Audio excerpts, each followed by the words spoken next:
Hello મિત્રો, હું છું તમારો ફાર્માસિસ્ટ ઘનશ્યામ ચારેલ. આજે તમને એક સિમ્પલ ડ્રગ વિશે વાત કરવી છે. સેટ્રેજિન, ઝીણી પાતળી શરદીની ગોળી એના નામથી પણ તમે ઓળખતા હશો. એન્ટીહિસ્ટામાઇન ડ્રગ છે.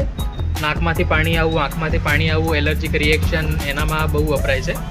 તો એન્ટીહિસ્ટામાઇન ડ્રગ છે. તો જો હિસ્ટામાઇનનું પ્રોડક્શન શરીરમાં વધી જાય તો આવી બધી તકલીફો આપણને થતી હોય છે. તો આ દવા તમારે જો એડલ્ટ 6 વર્ષથી મોટાને તમે ટેબ્લેટ આપી શકો છો. એમને દિવસમાં 1 થી 2 જ વાર આપવી જોઈએ. જો ઓવરડોઝ થાય અને નાના બાળકોને પણ જો ઓવરડોઝ થાય તો હાર્ટબીટ વધી જવી, ઊંઘ આવવી, થાક લાગવો, માથું દુખવું એવી તકલીફ રહેતી હોય છે. તો ટેબ્લેટ દિવસમાં 1 થી 2 જ વાર લેવી અને નાના બાળકો 6 વર્ષથી નાના બાળકોને ડૉક્ટરને પૂછતાછ કરીને જ લેવી જોઈએ અથવા ફાર્માસિસ્ટને પૂછીને જ લેવી જોઈએ. કોઈ બી દવા વિશે માહિતી તમારે જાણવી હોય તો તમે મને મેસેજ કરી શકો છો. Thank you.